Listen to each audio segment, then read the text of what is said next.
Boa noite a todos. Vocês estão felizes? Jesus tem sido bom na vida de vocês? Vocês estão felizes mesmo? Então tá bom. Abra sua Bíblia comigo no livro de Êxodo, capítulo 28. Antes da gente ler o texto, Êxodo 28, deixa aberto, nós vamos ler acho que o versículo 3 em diante.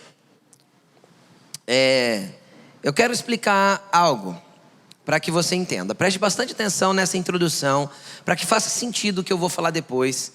É uma introdução que eu preciso te explicar algumas coisas. No começo você vai falar o que isso tem a ver com a minha vida, mas você vai ver que no final tem tudo a ver com a sua vida. E você vai sair daqui com um entendimento de algo muito poderoso para você. Amém? Então vamos lá.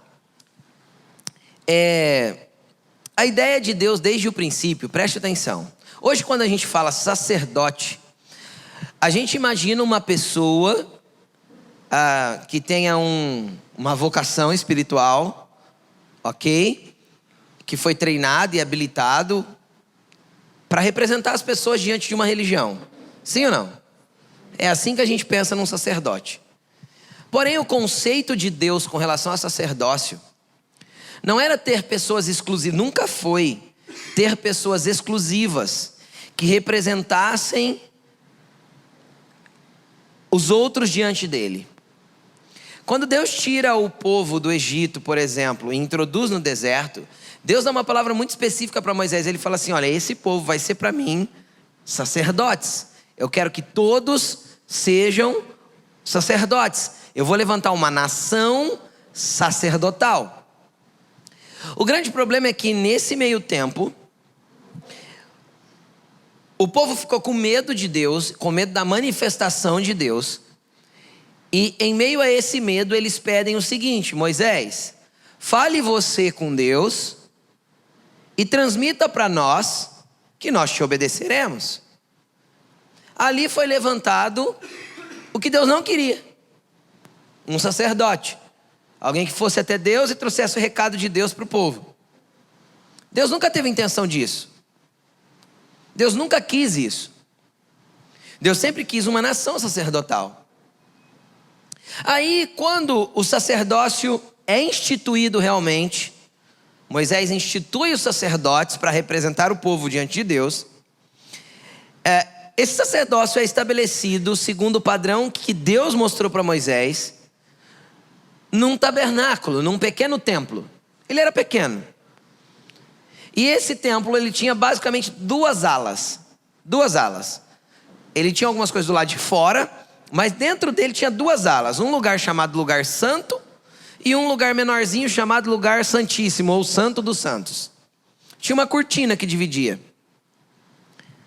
Os sacerdotes entravam nesse lugar santo, apenas os sacerdotes, e nesse lugar santíssimo, apenas o sumo sacerdote. Uma vez por ano. Só. E é interessante que quando Jesus morre na cruz, essa mesma estrutura agora num templo, mas igual, o mesmo modelo, a Bíblia diz que o véu que separava o lugar santo do lugar santíssimo rasgou-se do alto até aí embaixo, mostrando o quê? Que agora, por causa da morte de Jesus, um caminho estava aberto para que todos pudessem ministrar na presença de Deus, todos pudessem entrar na presença de Deus, e esse caminho era acessível a todos agora de novo. Aí quando a gente começa a ver os ensinamentos de Paulo, de Pedro, de João, nas cartas, eles começam a dizer que somos um povo eleito, o sacerdócio real, o povo adquirido. João, em Apocalipse, diz que nós fomos constituídos reino e sacerdotes do Altíssimo. Deus não quer ter um sacerdote. Deus quer um povo sacerdote. Então olha para essa pessoa que está do seu lado e fala assim: você é sacerdote. Fala para ele. Mesmo que você não entenda isso, é assim que Deus te vê. Você é sacerdote, você querendo ou não, entendendo ou não, é assim que Deus te enxerga. É assim que Deus te enxerga. O que Ele quer é que você entenda qual que é o significado disso e a implicância disso. A implicação disso. E aí o que acontece? O sacerdote, deixa eu te explicar. Ele tem basicamente três funções. Três funções. E eu vou explicar para você rapidamente. A primeira função, e uma função maravilhosa. Eu não vou falar que uma é melhor que a outra, porque todas são incríveis, mas essa é top. É ministrar, servir, honrar ao Senhor. Hebreus capítulo 6, 7, 8 e 9 vai falar sobre Jesus ser o nosso sumo sacerdote e nós sermos um povo sacerdotal. E é interessante que quando a gente lê Hebreus, a gente entende que todo sacerdote, antes de ser usado para oferecer o sacrifício das outras pessoas, ou poder transmitir qualquer recado de Deus para outra pessoa, ele tinha que apresentar uma oferta para si mesmo. Todo sacerdote antes tinha que apresentar a sua oferta, o seu sacrifício. O que isso significa? Que a primeira implicação, a primeira incumbência que nós temos como sacerdotes é adorar e oferecer ao Senhor a nossa adoração, a nossa oferta. E deixa eu te perguntar uma coisa. O que você tem oferecido de você como oferta ao Senhor? Porque naquele tempo eu levava um cabrito, um cordeiro, uma pombinha, uma rolinha, ou o que fosse para sacrificar. Hoje o sacrifício sou eu. Hoje nós somos o sacrifício diante de Deus. O que você tem entregado para Deus em adoração? O que de você tem entregado para Deus? Qual que é o nível de entrega que você tem de si mesmo para Jesus? Essa é a primeira função sacerdotal que você tem que ter. Quando você entrar no teu quarto para orar, ao invés de entrar pedindo, você deve entrar adorando. E Jesus mostrou isso. Porque o sacerdote, antes de fazer qualquer outra coisa, ele oferece sacrifício por si próprio. Ou seja, ele entrega aquilo que é dele. A oração do Pai Nosso começa como mesmo? Pai nosso que estais nos céus, santificado seja o teu nome, venha a nós o teu. Isso é começar a sua oração, o teu tempo com ele, adorando e entregando o teu melhor para ele. Você está falando a respeito dele, entregando a sua adoração, entregando palavras de vida. Você está ministrando a ele primeiro. O que nós entregamos para o Senhor para que ele possa falar a nosso respeito o mesmo que ele falou a respeito de Jesus? Este é meu filho amado, nele eu tenho prazer. Por que Jesus causava prazer em Deus? Cara, porque Jesus passou 30 anos ministrando ao Senhor antes de sair para ministrar as pessoas, antes de sair para falar às pessoas. Então tem gente que ama o serviço, sai fazendo tudo. Deixa eu te explicar. Ou você aprende a adorar o Senhor primeiro, ou o teu sacerdócio está irregular. Ou você aprende a entregar a sua oferta antes de tudo, ou o seu sacerdócio está irregular. Segunda ocupação do sacerdote, ele devia ministrar as pessoas. Ele pegava a oferta das pessoas e trazia até o altar. Então vamos lá. Mais uma incumbência. Eu tenho que levar diante de Deus e eu tenho que aprender a servir o próximo. Aí eu entendo porque Jesus falou assim, nisto se resume toda a lei e todas as profecias. Ame o Senhor seu Deus de todo o seu coração, de toda a sua alma, de todo o seu entendimento, de todas as suas forças. Seu sacerdócio ministra primeiro ao Senhor. Ame Ele com todo o seu coração, alma, entendimento e forças. Adore Ele antes, ame Ele antes. E o próximo, semelhante a este, Jesus falou isso, Mateus 26, Marcos 12. E o próximo, semelhante a este, é: ame o seu próximo como a você mesmo. Ministre a mim e ministre ao próximo. Adore a mim e sirva ao próximo. Tá entendendo? Sim ou não? Sim. É que muitas vezes a gente não gosta de servir o próximo, né? Mas vamos lá. E terceira e última incumbência: buscar ao Senhor para ter direção e entendimento das movimentações dele.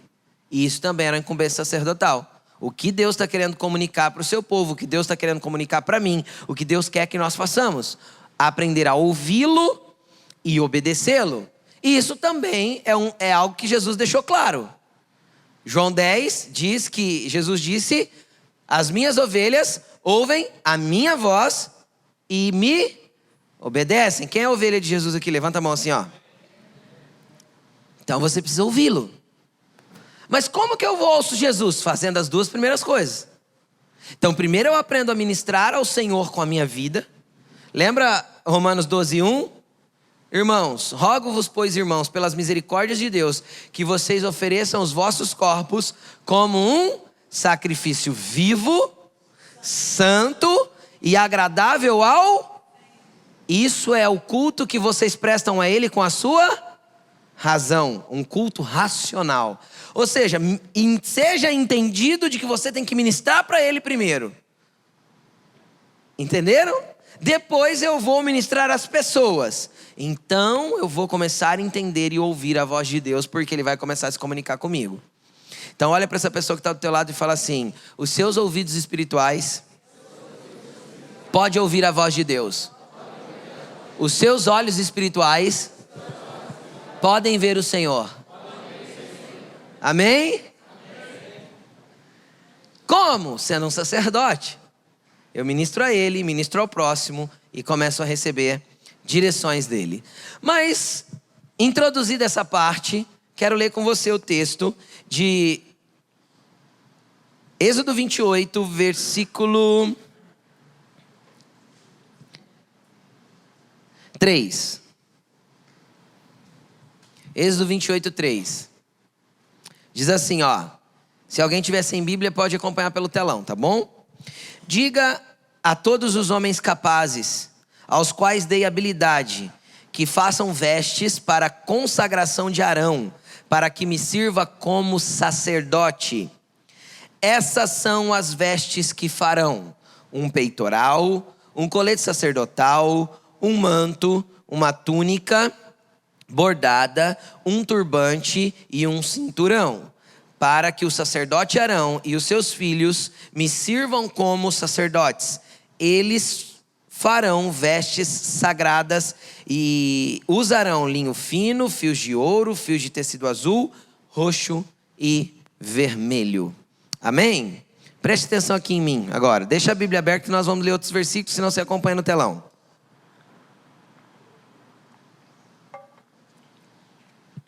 O que eu quero conduzir você hoje? Nas vestes sacerdotais. Porque é legal saber que eu sou um sacerdote, ok, eu sou um sacerdote do Senhor. Amém? Vou ministrar as pessoas, vou ministrar ao Senhor, vou aprender a orar, vou me dedicar, quero adorar Ele no meu lugar secreto, quero falar do meu amor por Ele. Aí eu quero pegar esse amor e transmitir para as pessoas que estão perto de mim, as pessoas que eu posso tocar, e com isso eu quero parar para ouvir a voz do Senhor e entender. Ótimo, ótimo. Só que sacerdotes têm vestes, e essas vestes são especiais. E eu quero começar com você, e eu vou falar um pouquinho a respeito das vestes dos sacerdotes. Então presta bastante, traz bastante atenção para o que eu vou te explicar. Eu quero começar as vestes dos sacerdotes de baixo para cima. Você vê algum tipo de calçado sendo mandado fazer aqui ou não? Sacerdote não podia ministrar calçado. Sacerdote ministrava descalço. Então ele andava descalço. Ele tinha uma espécie de uma cueca samba canção de linho por baixo. Era sagrado também, era feito para veste sacerdotal. Aí ele se cobria com uma túnica. Vocês sabem o que é uma túnica? Essa túnica cobria tudo, era bordada. Por cima da túnica ele colocava um manto, que era feito numa peça só, sem costura. Só tinha um buraco da cabeça e dos braços. Consegue entender ou não? Era um manto, ou chamado também de estola sacerdotal. E nesse manto, em cima desse manto, ele colocava um peitoral. tinha 2 ombreiras com pedras preciosas, 6 pedras de um lado, 6 pedras do outro. Tinha um peitoral com mais 12 pedras preciosas. Uma em cada pedra dessa, tanto no ombro quanto na frente, estava escrito o nome das 12 tribos de Israel. No meio desse peitoral, que ele era feito de uma espécie de tecido dobrado. Então na dobra desse peitoral, em um outro tecidinho que chamava Urim e Tumim, que era uma peça que eles usavam para ouvir a voz de Deus. Era uma peça ritualística daquele tempo. Tá bom? Estão me acompanhando? Na cabeça ele tinha um turbante. Você sabe o que é um turbante, você já viu os árabes. Era mais, não longo, um turbante só mais parecido com o quepá judaico hoje. A diferença é que ele cobria a cabeça toda e não só aquele quepazinho aqui atrás. Só para cobrir o coco da careca, né? Não era só aquilo, tá? Era um turbante mesmo. E na frente do turbante tinha um diadema ou uma pequena tiara, vamos dizer assim, presa ao turbante. E uma placa de ouro na frente, escrito Santidade ao Senhor. Essa era a roupa do sacerdote. Lembrando, na orla do manto tinha sininhos e romanzinhas. Sabe aquela romanzinha que você põe na coleirinha do cachorro, que é um sininho que parece uma romã? Quem já viu isso? Parece uma romã, a fruta. Tem aquelas coisinhas assim e dentro tem um negocinho que chacoalha e faz barulhinho. Então era um sino e uma romã, um sino e uma romã, um sino e uma romã, tudo em volta do manto, nas orlas dos vestidos. O que isso tem a ver com a minha vida? Tudo, porque se você é sacerdote, as vestes têm que fazer sentido para você. Então vamos lá. Começando de baixo para cima primeiro, ele não tinha nada nos pés. Lembrando que quando Deus instituiu o sacerdócio, presta atenção nisso. Deus mandou fazer um tabernáculo, lembra que eu falei? Cara, Deus não mandou fazer um piso para o tabernáculo. O chão do tabernáculo era a areia do deserto. Era terra. E aí o sacerdote não podia pôr nada no pé para ministrar ao Senhor. Para entrar ali e ministrar ao Senhor, ministrar as pessoas, não podia ter nada no pé. Por que ele não podia ter nada no pé? E por que nós não podemos ter nada no pé? Não é para andar descalço, literalmente, tá bom? Pelo amor de Deus, não entenda errado o que são coisas espirituais. Por que, querido? Apesar da roupa riquíssima, com fios de ouro, com os melhores tecidos da época, o sacerdote nunca podia esquecer de onde ele veio.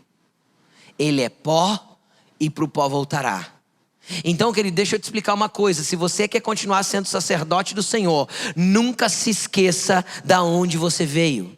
Nunca se esqueça de onde Deus te tirou. Nunca se esqueça de que você é pó e nenhuma autoridade espiritual faz você melhor que outro. Nenhum tipo de dinheiro que você tenha deixa você melhor que alguém. Não existe soberba que faça sentido você ter. Aqueles pés descalços mostravam para eles que eles ainda eram pó, ainda eram barro, apesar da luxuosidade de todo o revestimento de autoridade que Deus tinha posto na parte de cima. Não interessa o quanto você carrega de Deus, querido, deixa eu te explicar. Quando você chegar na presença de Deus para ministrar, chegue como gente. Deus não quer anular a sua humanidade. Deus não quer que você deixe de ser homem para ser um ser espiritual. Isso já vai acontecer um dia. Entenderam? Aqui nós somos homens de Deus e mulheres de Deus. Antes de ser de Deus, você tem que ser homem, mulher. Não dá para anular a nossa humanidade diante do que Deus quer fazer na vida da gente. Não dá para a gente tentar anular a nossa humanidade. Não dá para a gente tentar levantar o nariz e se ensoberbecer. Quando você achar que porque você tem um pouquinho de dinheiro a mais, ou porque tua empresa deu certo, ou porque teu ministério está legal, ou porque você chegou num lugar de liderança, ou porque qualquer coisa aconteceu na tua vida, que o teu nariz tentar arrebitar, querido, olha para os teus pés. Olha para os seus pés. Eles continuam tocando pó. Você continua sendo nada. Sabe o que eu acho interessante, cara? No cemitério não tem rico, não tem pobre, não tem famoso, só tem osso. Porque Deus não liga pro que os homens galgam na terra. Quem sabe ministrar diante do Senhor sabe que continua sendo pó, cara. Ninguém é melhor que ninguém. Entenderam? Aí sabe o que é legal? Muito legal. Deus é incrível. Deus queria que os sacerdotes soubessem disso todo dia. Olha que interessante. Antes deles entrarem nessa tenda que eu falei que era o lugar santo e santíssimo, do lado de fora tinha o altar dos holocaustos, onde eles faziam sacrifícios para o povo e para si mesmo. Aí, olha que interessante. Na frente do altar dos holocaustos, antes da cortina de entrada, tinha uma bacia. E essa bacia era uma bacia feita de bronze. E a Bíblia diz que quando Deus mandou Moisés fazer essa bacia de bronze, presta atenção nisso.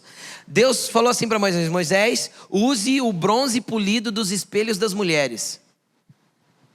Porque não tinha a arte de fazer vidro e espelho lá no deserto. Então o que elas usavam como espelho? Um bronze bem polido.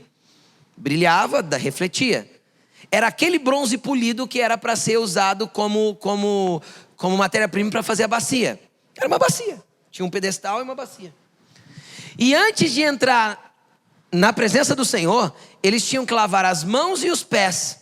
Olha que interessante. Por que eles lavavam as mãos? Deixa eu te explicar uma coisa. Não era por causa de pecado. Muitas vezes as suas ações estão sujas, que a mão representa as nossas ações, estão sujas pelo pecado. O pecado você limpa no altar do sacrifício antes. Eles tinham as mãos sujas por poder ministrar às outras pessoas. Então que as suas mãos estejam sujas de tanto ajudar o próximo. Então na hora de entrar na presença do Senhor precisava lavar as mãos, porque as mãos dele estavam sujas de tanto servir o próximo ali naquele altar. Estão entendendo? Só que eles tinham que lavar o pé também, cara. Agora fala uma coisa pra mim. Imagina você descalço num chão de terra. O pé tá empoeirado. Sim ou não? Aí você pega e joga água no pé. Fica melhor ou pior? Pior. Não fica melhor. Fica pior. Você vai catar água, vai jogar no pé, vai tirar o poeira e aí você põe o pé na onde? No barro. Aí era pó, agora virou barro. O sacerdote tinha que entrar na presença de Deus sabendo quem era. Ele tinha que se lembrar quem era. Deus falou assim: lava o pé antes e volta ele pro chão sujo. Você vai lembrar quem você é. Antes de entrar na minha presença, antes de entrar no lugar santo. Cara, quando eu vou para a presença de Deus sem entender quem eu sou, eu vou lá para fazer um ritual religioso. Eu vou lá para fazer uma oração religiosa. E eu já fui para a presença de Deus assim muitas vezes. Quem nunca foi pode jogar a primeira pedra.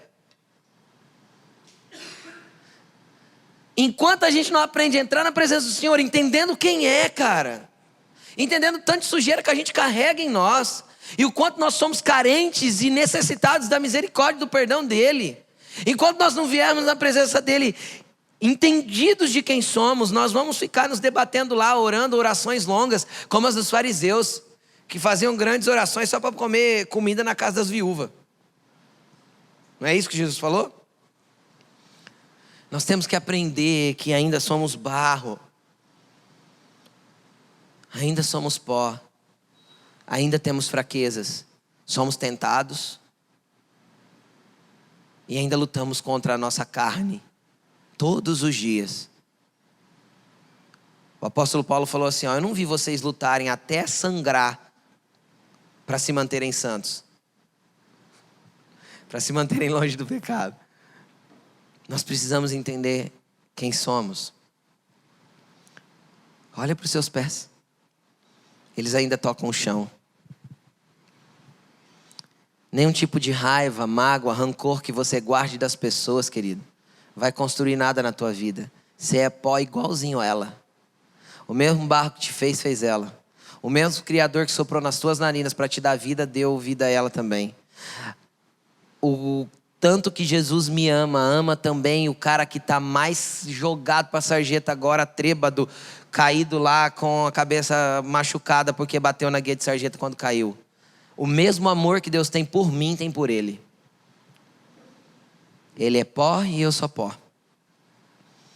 Você é pó. E nada vai mudar isso. Então não interessa a roupa linda que você tenha para cima, querido. Teu pé tem que continuar no chão. E você tem que lembrar disso sempre. Lava ele todo dia, mão e pé. Porque aí o persevera, você pôr na terra, você vai lembrar de que você é feito. Amém? Aí continua as vestes. Tinha o manto. E sabe o que é interessante do manto? Tinha a túnica e o manto. A túnica cobre a minha nudez. A túnica fala do sacrifício de Jesus por mim, não tem a ver comigo. A minha nudez é a minha exposição ao pecado. Tá, Jesus vem e cobriu. A Bíblia diz que um pouquinho do amor de Deus cobre uma multidão de pecados. Então Jesus vem e me cobriu, é a túnica, não vamos entrar em detalhes. Tá, mas por cima dela tem um manto. Eu não sou identificado pela túnica, porque a túnica tem a ver com o que Jesus fez. Eu sou identificado pelo manto, porque o manto está cobrindo a túnica. Então eu só posso pôr o manto se a túnica está lá. Estão me entendendo ou não? Então eu tenho um manto. Esse manto identifica quem eu sou. Todo mundo que vinha um sacerdote com um manto sacerdotal sabia que ele era um. Como as pessoas te veem? O que elas identificam a teu respeito? O que elas falam de você quando te veem? Agora, é interessante que, quando elas olham para você, o que você reflete? As suas palavras condizem com o manto que você usa? Ou as suas palavras falam do manto, mas o manto não é bem o que mostra? O que as palavras mostram?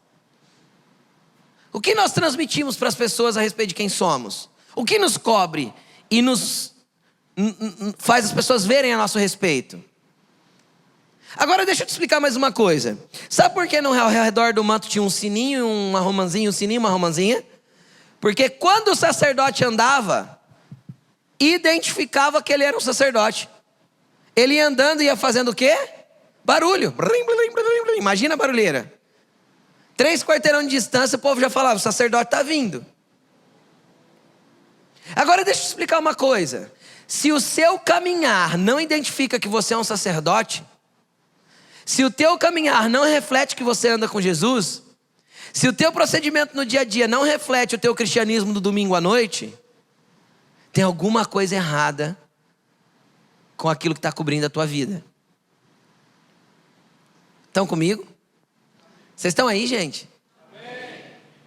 Ninguém dá um amém. Ninguém fala glória a Deus. Como está o seu caminhar? Quando você caminha, que barulho faz? Quando você chega nos lugares, as pessoas dão graças a Deus que você chegou, Deus me livre que você chegou. Como está teu caminhar? Na empresa que você trabalha, você é alguém que reflete o caminhar sacerdotal? Ou você é alguém que reflete um caminhar maligno? Que fala um blá blá blá religioso, mas não tem a ação própria e condizente àquilo que fala? Como está seu caminhar na sua vida pessoal, nas suas contas pagas em dia, no seu imposto de renda sem mentira, sem as notinhas falsas? Como está o seu caminhar? Que tipo de barulho sai quando você anda? O que ouvem de você quando você está caminhando? No seu cotidiano, na sua segunda até o teu outro domingo, quando você saiu daqui e chegou aqui de novo. Quem somos quando ninguém está nos vendo? Quando estamos sozinhos em casa, na frente da tela de um computador ou com um celular, em alguma rede social. O que a gente vê? O que a gente fala e pensa? Quem somos dentro da nossa casa? Que tipo de sacerdote somos? Como é o nosso caminhar dentro dos nossos familiares? O que sai desses sininhos e dessas romãzinhas que você tem pendurado na orla do seu manto? Que tipo de manto é o seu? Que tipo de manto é o meu? Todos somos sacerdotes. Só que nós temos que andar como tal. E hoje Jesus quer transformar um povo em sacerdotes e conduzir você para a presença dele de forma sobrenatural, para que você seja transformado. O trabalho de Jesus não é... Deixa eu te explicar uma coisa. O trabalho de Jesus na cruz não é para te dar carro, casa, dinheiro ou fama. O trabalho de Jesus na cruz é por você.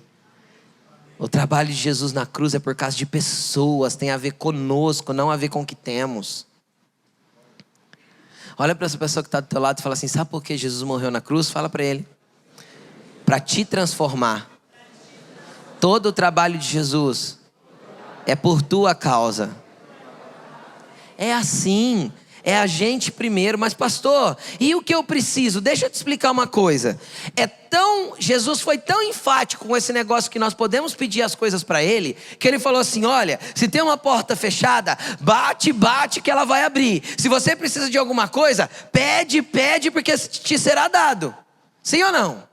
Sim, então eu posso pedir as coisas para Jesus, sim ou não? Sim, devo pedir. Ele mandou pedir, pedir. Deixa eu te explicar uma coisa.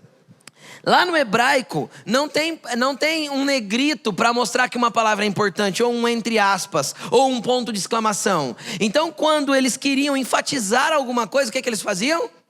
Repetiam a palavra. Então, o que Jesus está falando? Cara, é importante. Pede, pede, vai ser dado para você. Bate, bate, vai ser aberto. Então Jesus tem bênção para te dar, tem milagre para te dar. Jesus tem coisa para fazer na tua vida. Jesus tem algo para mudar dentro de você. Jesus tem coisas para te dar, tem bênção para te dar. Mas entenda, Ele quer que você caminhe como sacerdote dEle. Sabe por quê? Porque você não precisa nem pedir bênção. Porque as bênçãos virão e te alcançarão. Imagina o pai olhar e falar assim: nossa, eu tenho um prazer desse filho aí. Você acha que ele vai ficar retendo presente? Aí a gente entra na filinha do presente para buscar o presente, mas a gente se esquece de entrar na fila da transformação e da santificação para ser como Deus quer que eu seja. Então não dá para negociar uma coisa por causa da outra. Vocês estão entendendo? Todo o trabalho de Jesus é por causa de pessoas. Então a primeira coisa que Ele quer fazer na nossa vida é nos transformar. Fala para essa pessoa linda. Olha, hoje eu peguei esse negócio de fala por mão, hein? Fala para essa pessoa que está do teu lado, fala assim. Fala assim: você é lindo de Jesus. Fala para ele: ô linda de Jesus. E você é muito bonitinho, fala. Mas dá para você ficar bem melhorzinho. É isso. Jesus começou uma boa obra. Presta atenção. Jesus começou uma boa obra na tua vida, mas não terminou. Entendeu? E a obra que Ele começa, Ele é fiel para completar até o fim. Cara, e a maior obra de Deus é deixar você pronto para você viver eternamente com Ele. Esse é o trabalho de Jesus. A Bíblia diz que Ele vai olhar para nós e vai ver em nós o fruto do seu penoso trabalho. Uau! É em nós que Ele vai ver o fruto do seu penoso trabalho. Não no carro, na casa e na mansão, ou no monte de dinheiro que a gente deixou para os herdeiros. Toda a herança dá treta, você já percebeu isso? Eu aconselho você, pai cristão que está aqui, faça um testamento, deixa pronto. Credo, pastor, não é bíblico. Testamento é bíblico. Jesus deixou um testamento, Deus deixou um testamento. Testamento é bíblico. Para quê? Só para os seus herdeiros não brigar. Porque dá treta. Então tudo que você pode acumular na terra, às vezes lá na frente vai servir só para ter divisão na família. E a gente fica tão preocupado em juntar coisas aqui e esquece de deixar um legado, ensinar os filhos a serem sacerdotes. Esquece de deixar um legado, ensinar os filhos a ministrarem ao Senhor e crescerem na presença dEle. Amém, gente? Vocês ainda estão felizes? Sim? Então vamos. Bom, a partir disso tinha um peitoral. Lembra do peitoral? E é interessante que nesse peitoral tinha 12 pedras e o nome das 12 tribos de Israel. Por que as 12 tribos de Israel? Porque representava todo o povo que estava ali. Estão entendendo ou não? Representava o quê? Gente. Aí tinha 2 ombreiras também no manto. E em cima da ombreira também tinha 12 pedrinhas. E em cada pedrinha estava escrito o quê? O nome das 12 tribos de Israel. Vamos lá, deixa eu ler alguns versículos com você para você entender. Versículo 12. Costurando nas ombreiras do colete sacerdotal, como pedras memoriais aos filhos de Israel. Assim Arão levará os nomes em seus ombros como memorial diante do Senhor. Versículo 29. Toda vez que Arão entrar no lugar santo, levará os nomes dos filhos de Israel sobre o seu coração, no peitoral das decisões, como memorial permanente perante o Senhor. Então presta atenção, tinha 2 memoriais que Arão tinha que levar para dentro da presença de Deus. Um sobre os ombros Lemos aí? Das ombreiras. E o outro sobre o peito, sobre o coração. Deixa eu te explicar uma coisa. Por que tinha essas 12 pedras escrito o nome das tribos de Israel? E Arão tinha que entrar como na presença de Deus, lembrando, como memorial dessas tribos. Porque essas 12 pedras, esses 12 nomes falam de relacionamentos.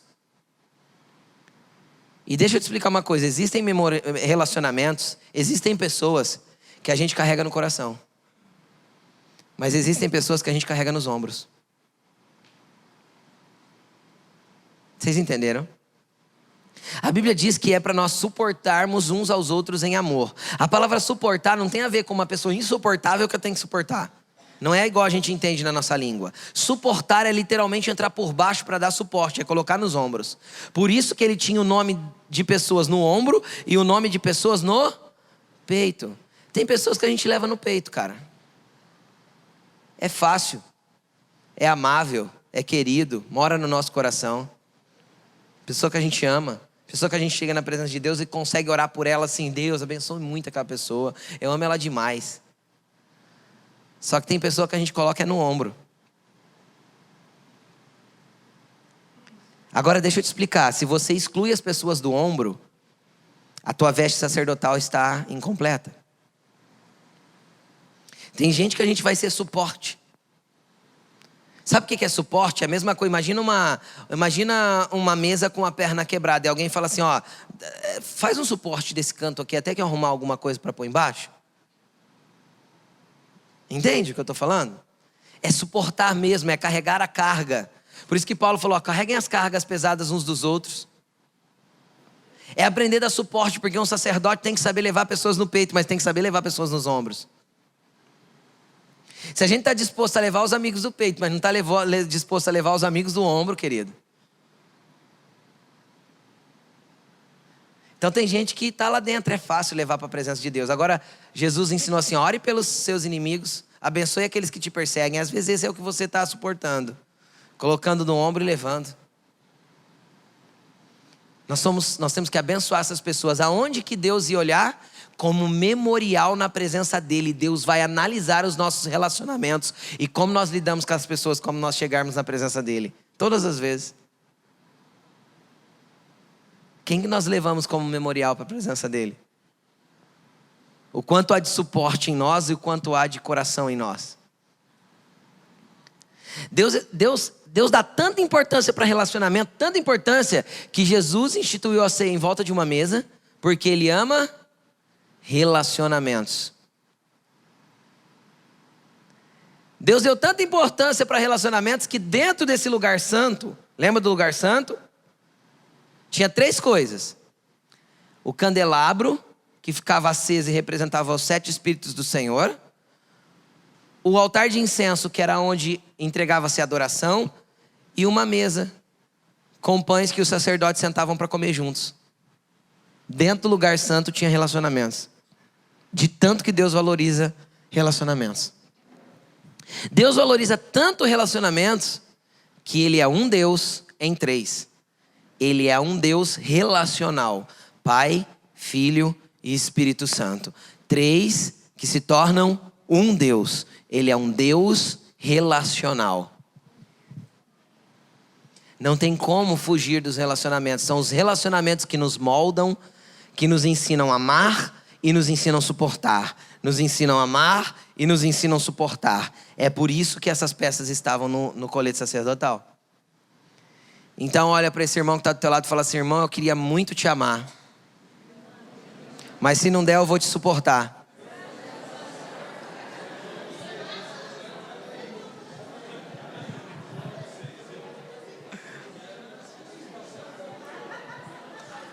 Amém, gente?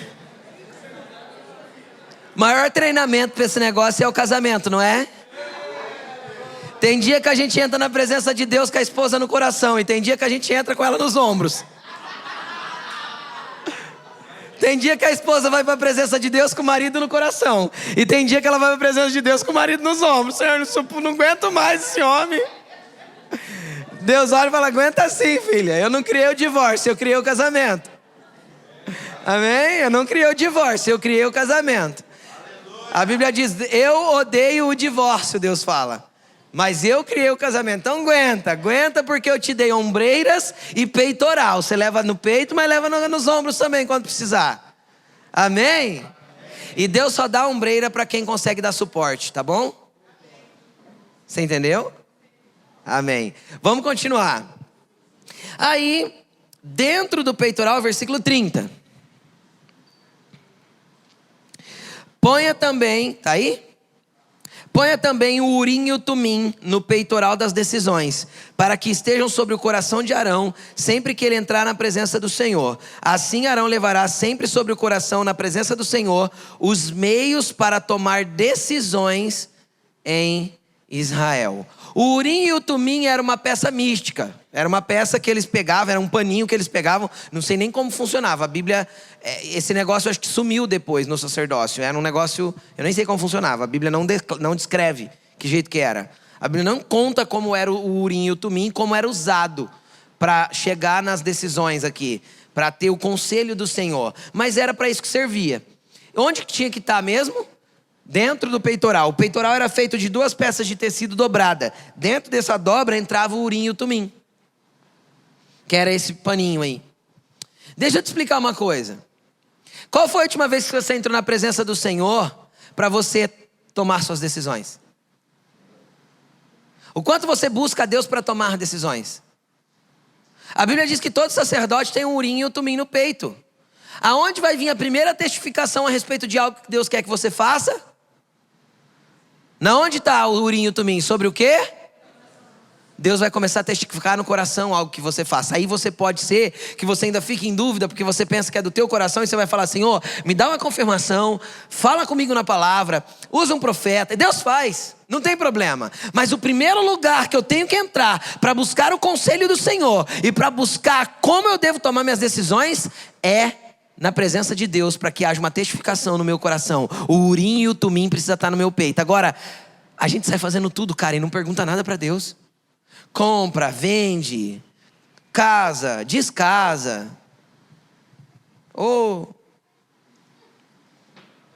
É o Satanás, irmão. É demônio. Sem consultar o Senhor. Eu queria que uma pessoa que estivesse pensando em divorciar fosse falar com Jesus. Eu queria, Senhor, eu já não suporto mais essa mulher, ou mata ela, ou eu estou me divorciando. Eu queria ver que Jesus ia falar para um homem desse. Ele ia falar, morre você primeiro, ama a tua esposa como eu morri por você, morre por ela. A hora que a mulher chegar, não aguento mais esse homem, mata ele. Jesus ia falar assim, sujeite-se a ele, baixa a bola. Por que Deus não fala? Porque já está escrito. Oxi, é só ler.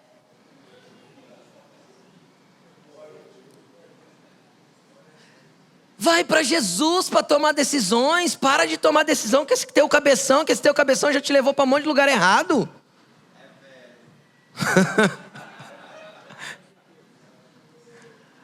Ai, eu acho que não tem coisa que não pode achar aqui. Tem que orar, fala, Jesus, o que eu faço? Eu sei que o Senhor colocou sobre mim uma veste que me possibilita te ouvir e entender o que o Senhor quer. Eu preciso do teu auxílio. Pastor, eu já fiz isso. E aí? Aí Deus não falou nada. Quem já aconteceu isso? Você perguntou alguma coisa para Deus e você recebeu um vácuo. Quem já aconteceu isso? Ajuda eu, gente. Quem já aconteceu isso, levanta a mão. Aí. Eu faço pessoas. Quem já aconteceu isso?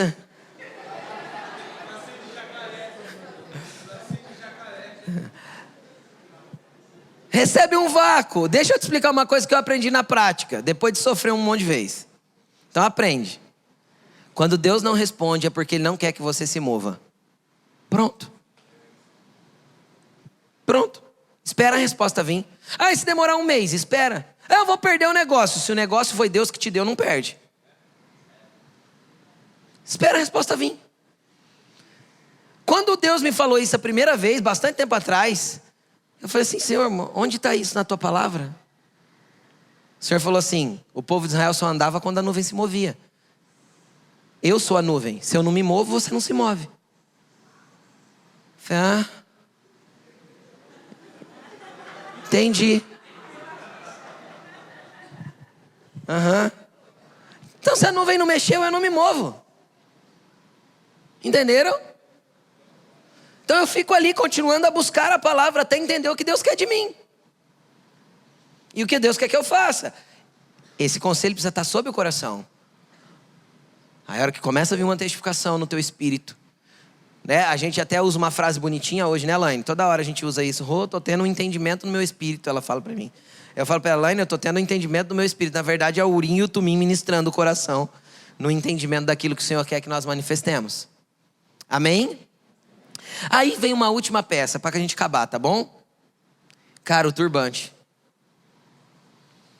O turbante tinha uma plaquinha na frente escrito Santidade ao Senhor. Deixa eu te explicar uma coisa. Nada de baixo faz sentido se o que está na testa não funciona. O que estava escrito? Santidade ao Senhor. Sabe por quê? Porque a santidade tem que começar na tua mente e na minha mente. Ninguém vai viver longe do pecado, andar em santidade e andar livre do pecado. Você pega tudo aquilo que Deus desaprova e arranca da tua vida e fica só com aquilo que Ele aprova. Isso é andar em santidade. Às vezes a palavra não faz muito sentido hoje, mas é isso. Pastor, como eu sei o que Deus aprova e o que Deus desaprova? Pela palavra e pelo Espírito Santo que está dentro de você. Se você quer saber alguma coisa, se Deus aprova ou não aprova, pergunta para o Espírito Santo. Eu devo ou não devo? Se já tem resposta na Bíblia, às vezes ele vai te dar até o endereço do versículo. Ele vai dar o endereço para você ler. E você vai entender? Então, andar em santidade significa estar completamente livre do pecado. Não é não pecar mais, porque todo mundo pode tropeçar. Mas o pecado literalmente deve ser um tropeço. Entenderam? Falhei, tropecei, caí. Levantei e continuo andando livre. Estão entendendo ou não? Então, o pecado, ele até pode aparecer na tua vida de vez em quando, você tropeçar nele. O que não pode é você viver na prática dele e achar que está tudo bem. Isso não é santidade. Onde começa a santidade? Por que estava na testa escrito? Porque tem a ver com a mente. Uma mente sã, uma mente pura é uma pessoa santificada. Uma mente perturbada, uma mente impura é uma pessoa propícia a pecar. Por isso que no capítulo 1, no versículo 1 de Romanos 12, ele manda a gente apresentar o nosso corpo como sacrifício, ministrarmos ao Senhor. E o versículo 2, transformem-se, renovando a vossa maneira de pensar. Para quê? Para que eu experimente qual é a boa, agradável e perfeita vontade de Deus. Então deixa eu te explicar uma coisa. Todo mundo aqui tem tentação e todo mundo é tentado. Jesus foi tentado, a Bíblia diz que ele em tudo foi tentado, porém não pecou. Então deixa eu te explicar, não é pecado ser tentado. Tem gente que se condena só porque está sendo tentado. Eu já vi isso. Ser tentado não é pecado, pecado é ceder à tentação. Agora, onde você é tentado? Na mente. Tudo começa na mente. Tudo começa na mente. Tem gente que fala assim, ai pastor, a carne é fraca. Não, querido, a mente foi fraca. Gerou um desejo na carne, a carne ficou forte e se entregou. Porque quando esse texto, a carne é fraca, foi usado por Jesus, era no momento de oração. Falei isso semana passada. Foi no momento que eles estavam orando e eles dormiram. Aí Jesus falou, olha, vigiem porque a carne é fraca. Era com relação à vigilância em oração. A carne sempre é fraca para ir orar. Eu falei isso semana passada. Então, preste atenção. Se nós vamos deixar de pecar quando a gente conseguir controlar a nossa mente, então nós temos que buscar do Senhor uma mente santificada. Senão nada do que a gente tem na roupa sacerdotal vai adiantar. Porque aquela placa não simbolizava que eles tinham que se santificar. Simbolizava que eles já estavam santificados. Santidade ao Senhor. Estavam santificados. Na onde? Na mente. Agora deixa eu te explicar uma coisa. Qual que é o grande problema? Satanás, ele é especialista, já preguei sobre isso também, procura no YouTube que essa palavra é poderosa. Satanás é especialista em mentir. E onde ele vai mentir? Na tua mente. Normalmente ele vai colocar na frente da tentação um eu acho, ou eu devo, ou apenas eu. Para que você ache que o pensamento seja você que criou, mas na verdade é um soprinho dele para te levar para o lugar que Deus não quer que você vá. Então nós precisamos ser muito vigilantes no nosso pensamento. Porque são os nossos pensamentos que levam a gente para os lugares ruins. Jesus falou assim, ó, ninguém é tentado senão segundo o mau desígnio do seu coração. Ou seja, só aquilo que a gente já tem de ruim dentro, Satanás tenta extrair de lá e potencializar em nós, para que a gente comece a fazer as besteiras, falar as besteiras e fazer o que está tudo errado. Deixa eu te explicar. Uma vez que Satanás te convenceu para pecar, ele não precisa fazer mais nada. Você sabia disso? Como assim, pastor? O resto você faz. Eu faço. Eu faço porque ele já tirou de dentro de mim o ruim que estava em mim e pôs em ação. Então ele não precisa mais agir. Então o que Satanás faz? Mente na minha mente até que eu acredite. Ceda. E às vezes, e cedendo, sou conduzido ao pecado. O que Jesus falou? Aquele que olha para uma mulher e a cobiça, ou seja, deseja possuí-la no seu coração, já cometeu adultério com ela. Por que Jesus falou isso? Porque, cara, se eu olho para uma mulher, mas não desejo possuí-la, eu olhei, desviei meu pensamento e minha atenção e não gerei nada dentro da minha mente. Então, onde acontece o adultério primeiro? Na mente. Aí, acontecendo na mente, desceu para onde? Aí eu contamino, preste atenção nisso, aquilo que deve receber o conselho do Senhor através do Urim e do Tumim. Uma vez contaminado, as minhas decisões passam a ser impróprias. Entenderam? Então eu tenho que guardar, de tudo que eu tenho que guardar, cara, eu tenho que guardar a mente, eu tenho que guardar o coração. Eu só guardo o coração guardando a mente. Pastor, eu não consigo parar de pensar besteira, eu não consigo parar de pensar besteira. Se uma pessoa me liga, aqui ó, aí eu atendo, alô? Oi? Aí a pessoa começa a gritar do outro lado. Discutir. Só que eu não quero discutir com ela. O que eu faço? Desligo e largo de lado. Aquela pessoa ficou gritando sozinha. Deixa eu te explicar uma coisa. O pensamento é uma ligação, querida. Para de brigar com o seu pensamento. Quanto mais você briga com pensamentos, mais eles se aprofundam dentro de você. Quando Satanás vir te tentar, não brigue com os pensamentos. Simplesmente substitua ele pela palavra de Deus. Então, se tem um pensamento que te atormenta numa área de promiscuidade, começa a decorar todos os versículos de santidade. Cada pensamento ruim que vem, você substitui por um pensamento de Deus. Cada pensamento ruim que vem, põe uma adoração lá, uma música que exalta o nome dele, ministre a ele com as suas canções, com as suas vozes, com a sua voz e com o seu coração. Todo mundo está sujeito a isso. Quarta-feira passada à tarde eu buguei. Nem olhei o WhatsApp. Teve um monte de gente que me chamou no WhatsApp, a hora que eu vi tinha uma lista assim. Veio umas ideias na minha cabeça, eu acreditei num monte de mentira de Satanás.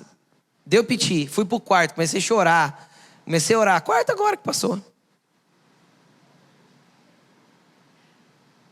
Quinta de manhã ainda acordei meio bugado. De repente o Espírito Santo veio e começou a falar as verdades de Deus a respeito de todas as mentiras que eu estava acreditando. Deus me pegou e me trouxe para o meu lugar de volta. Todo mundo está sujeito a acreditar em mentiras de Satanás e bugar e tentar fazer o que não deve, falar o que não deve.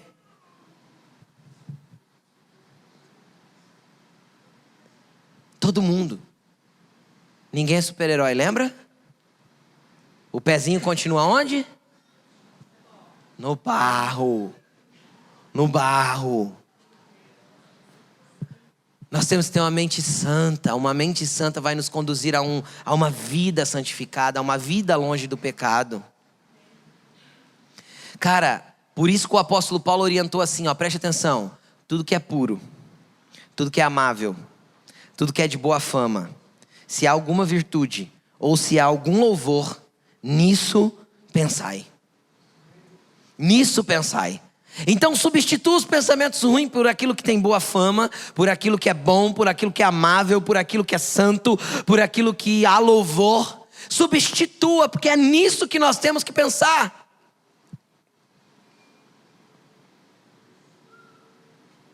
É nisso que nós temos que pensar.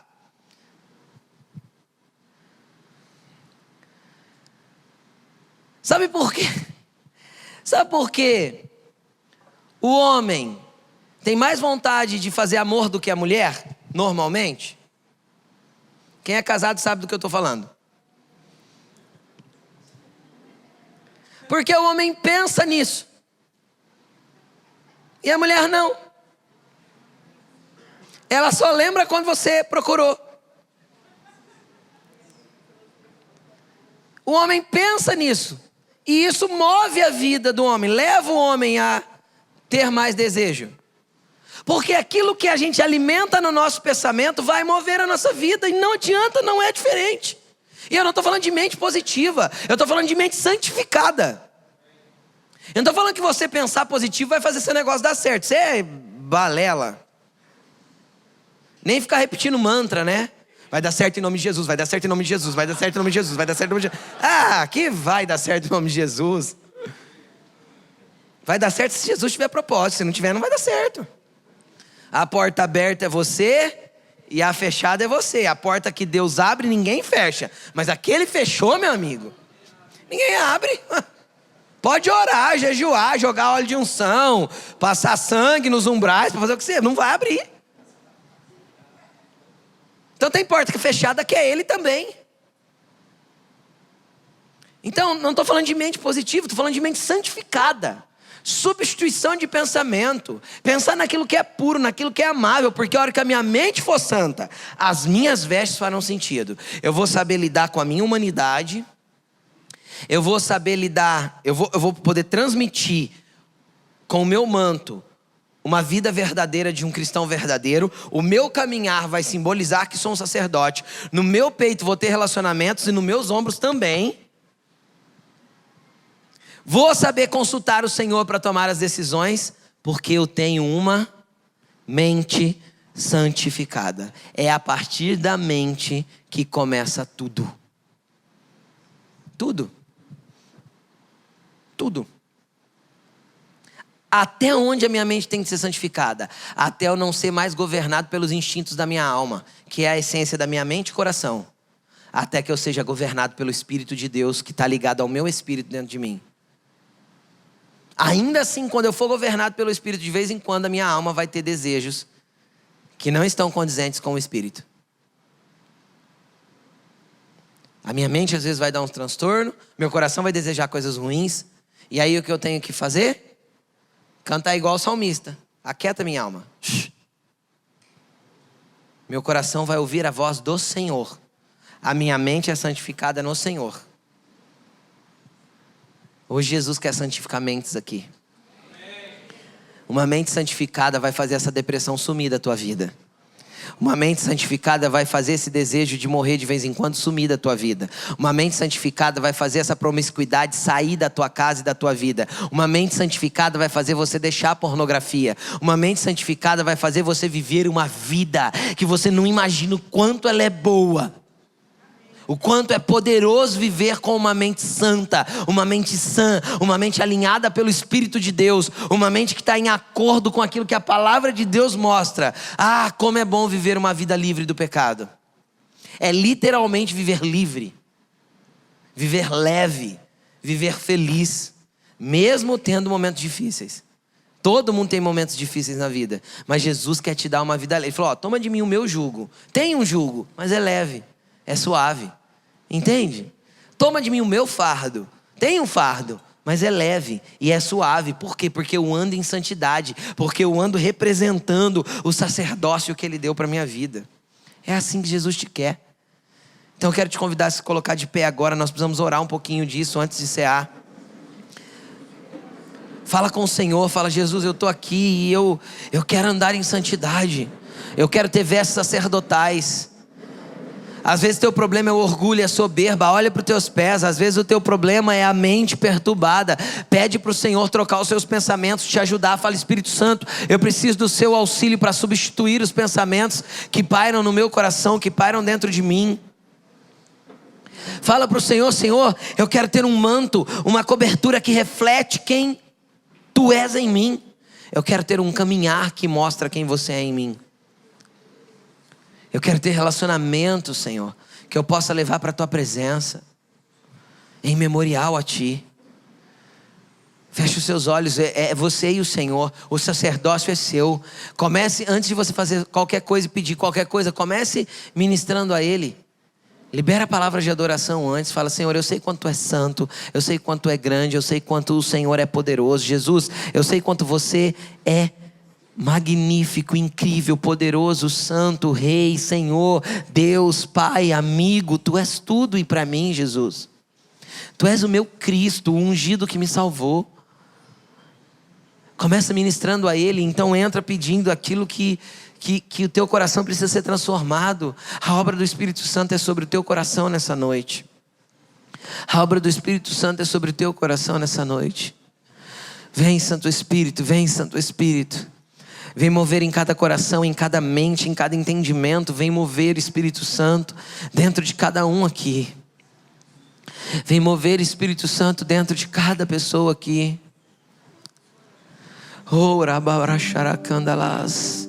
Senhor, se o Senhor não mover o coração de cada um aqui,